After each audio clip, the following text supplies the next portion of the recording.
Welcome back to MS Telugu YouTube channel. ఇవాళ వచ్చేసి మనం తెలుసుకున్న టాపిక్ ఏంటంటే 29th March 2025 తేదీన శనివారం రోజున అమావాస్య మరియు సూర్యగ్రహణం ఏర్పడబోతుంది. ఇది మన భారతదేశంలో వస్తుందా లేదా, గర్భస్థ స్త్రీలు ఎలాంటి పద్ధతులు అనేవి పాటించాలనేది ఇవాళ తెలుసుకుందాం. అంటే ఇవాళ ఏంటంటే గ్రహణం ఏర్పడబోతుందండి. రేపు వచ్చేసి ఈ గ్రహణం ఏర్పడబోతుందంటే ఇందులో వచ్చేసి ఏంటంటే రిస్క్ ఫ్యాక్టర్స్ ఏంటంటే అమావాస్య మరియు సూర్యగ్రహణం ఏర్పడబోతుంది. కాబట్టి ఇది మనం ఏంటంటే పద్ధతులు పాటించాలా వద్దా అనేది ఇవాళ తెలుసుకుందాం.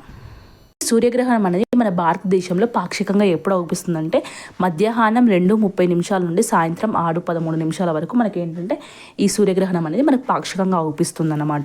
ఈ టైంలో వచ్చేసి గర్భిణీ స్త్రీలు ఏంటంటే ఎలాంటి పద్ధతులు పాటించవలసిన అవసరం అయితే ఏం లేదండి. ఎందుకంటే ఇది మన భారతదేశంలో అనేది సూర్యగ్రహణం అనేది పాక్షికంగా మాత్రమే అగుపిస్తుంది. అంటే మనకి ఎలాంటి సైడ్ ఎఫెక్ట్స్ అనేవి ఏమీ అగుపించవు. బట్ ఏంటంటే అమావాస్య రావడం వల్ల ఏంటంటే గర్భిణీ స్త్రీలు ఏం చేయండి అంటే బయటికి వెళ్ళడం మాత్రం అవాయిడ్ చేయండి.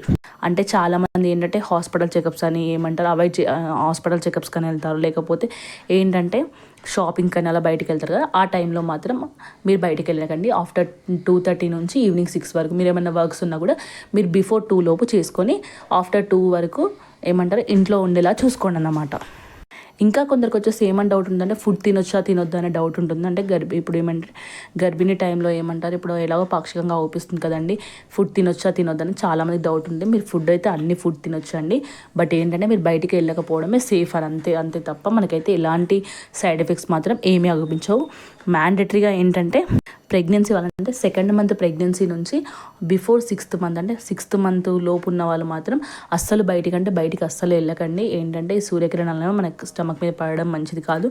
అలాగే ముందుగా అమావాస్య ఉండడం వల్ల ఏంటంటే ఎలాంటి చెడు ప్రభావాలను మన మీద జరుగుతాయి. కాబట్టి ఏంటంటే బయటికి వెళ్ళకుండా ఇంట్లోనే సేఫ్గా ఉండండి. అలాగే కొందరికి ఏమని డౌట్ ఉంటుందంటే ఇంట్లో వర్క్ చేసుకోవద్దా అనేది కూడా కొంచెం మందికి చాలా వరకు డౌట్ ఉంటుంది. మనకు లేదు కాబట్టి గర్భిణీ స్త్రీలు ఏంటంటే ఫుడ్ తినొచ్చు అండ్ ఇంట్లో వర్క్ చేసుకోవచ్చు, అన్నీ వర్క్ చేసుకోవచ్చు. కానీ ఏంటంటే కొంచెం బయటికి వెళ్ళడం మాత్రం అవాయిడ్ చేస్తే సరిపోతుంది అన్నమాట ఈ ప్రెగ్నెన్సీలో వచ్చేసి. Thank you for the watching my video అండి. ప్లీజ్ సబ్స్క్రైబ్ చేసుకోండి అండ్ లైక్ చేయండి అండ్ షేర్ చేయండి. Thank you so much.